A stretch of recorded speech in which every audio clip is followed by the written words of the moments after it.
What if you opened your bank app one day, expecting to see a few dollars, and instead saw over $1.6 million? That's exactly what happened to a broke teenager in Australia who discovered a bizarre glitch that let him spend money he didn't have. For months, he lived like a millionaire.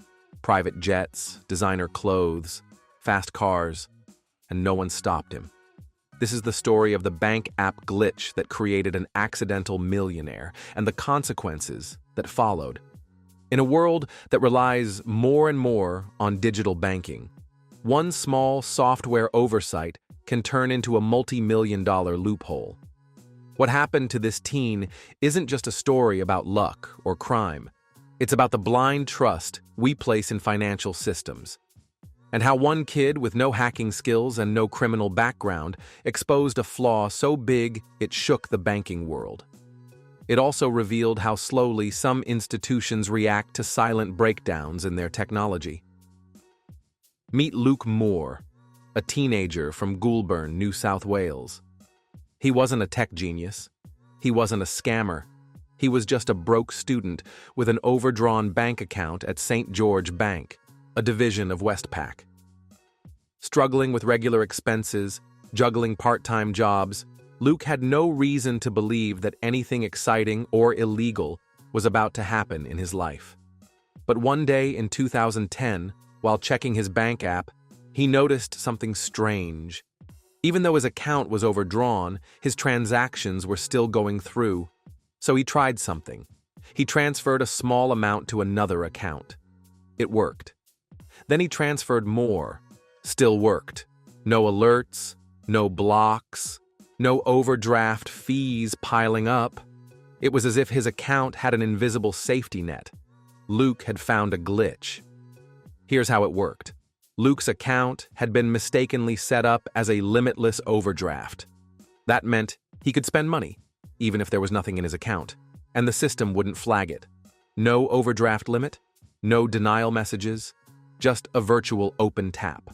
Essentially, the bank's system failed to recognize his account had gone into the red.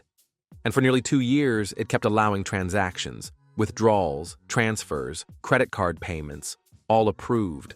The glitch wasn't visible to Luke right away, but once he realized it, he took full advantage. What's shocking is that he didn't even have to try very hard. No special coding, no social engineering, no fake identities, just a few taps on a phone screen. And the bank said yes, again and again. At first, Luke was cautious. A few hundred here, 1,000 there. But as weeks passed and nothing happened, he escalated. He started living the high life, buying luxury cars including a Maserati and an Alfa Romeo. He booked helicopter rides, private villas, and VIP club tables. He bought designer clothes, high-end electronics, and even financed a racehorse.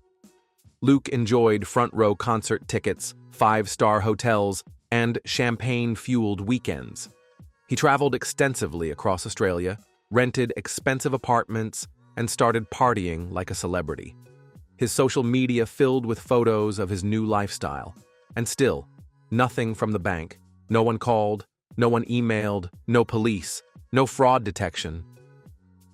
Luke was convinced this wasn't a glitch. This was his money now. It's important to understand. Luke didn't hack anything. He didn't break into a system or manipulate code. He just spent what the bank system allowed him to spend. To him, it felt like a miracle. A digital ATM that never ran dry. And in a way, Luke became a test case for what happens when flawed code meets human nature. Most people might assume a mistake. He assumed an opportunity.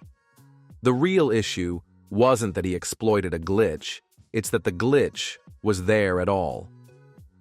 In 2012, after nearly 2 years of uninterrupted spending, the fantasy ended.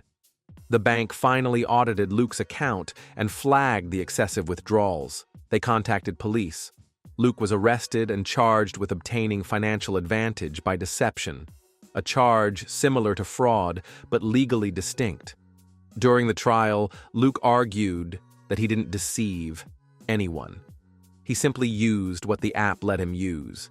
He never lied, never forged documents. He didn't even try to hide what he was doing. He spent publicly, brazenly, even flamboyantly.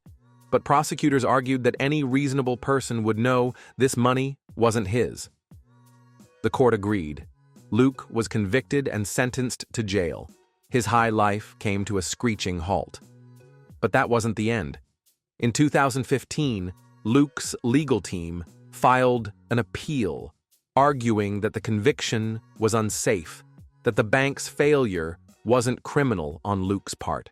It was, in their view, the result of a negligent system, not malicious intent. And the appeal worked. A judge overturned his conviction, stating that Luke had not acted with clear intent to defraud. He walked free, but he wasn't off the hook completely. Though his conviction was overturned, Luke was still held financially responsible. He was ordered to pay back over $1.6 million to the bank. Everything he bought was repossessed or sold off. His luxury life disappeared overnight. And with no assets or income, Luke returned to a much more modest life. Ironically, he ended up studying law, fascinated by the system that almost destroyed him. In interviews, Luke said he hoped to one day help others navigate the gray zones of justice that he experienced firsthand. Luke's story exploded in the media. Some people saw him as a folk hero, a modern-day Robin Hood who beat the system, even if only temporarily. Others saw him as a cautionary tale about financial irresponsibility and moral ambiguity. The bigger question was this: who was really at fault? The teenager who used what was freely given, or the billion-dollar bank that never fixed its own broken system? Online debates were forcan. Was it fraud? Was it a system failure? Was it both? Depending on who you ask, Luke is either a genius or a crook, or maybe something in between. Luke's case triggered serious reviews across the Australian banking industry. Institutions audited overdraft accounts and reviewed app behaviors. Banks began upgrading fraud detection systems and implementing real-time flags on suspicious transactions. But more importantly, the story highlighted a growing vulnerability in the digital age, not cybercrime, but software mismanagement. As banks race to digitize, the margin for error grows thinner, and Luke's case became a reference point for what happens when that margin snaps. Luke's case isn't unique. Around the world, there have been similar incidents. In the US, a man accidentally received $1.2 million from a bank transfer error and spent it on cars and real estate before being caught. In South Korea, a glitch in a cryptocurrency app led to accidental airdrops of thousands in coins. In India, a bank error allowed users to withdraw unlimited funds from ATMs for hours before the system shut down. Each time, the outcome is the same. The system gives, but eventually, it takes back. What if you were in Luke's shoes? The app shows the money. The transactions go through. No warnings, no denials. Would you stop? Would you call the bank? Or would you assume, just maybe, it was your lucky break? The line between a glitch and a gift is razor thin, and the ethics of unearned digital wealth are still being debated. Some argue Luke should have known better. Others argue the bank should have acted sooner. But everyone agrees. When money flows without limits, chaos is never far behind. Luke Moore didn't plan to be a millionaire. He stumbled into it because a bank's app said yes when it should have said no. He didn't hack the system. He exposed it. His story reminds us that even in a world ruled by code, human error still finds a way. And in a society increasingly dependent on digital finance, the real question isn't how to get lucky. It's what we do when the system breaks. If you found this story fascinating, hit like and subscribe for more true tales of glitches, scams, and accidental millionaires. Because in the digital age, fortune favors the flawed code.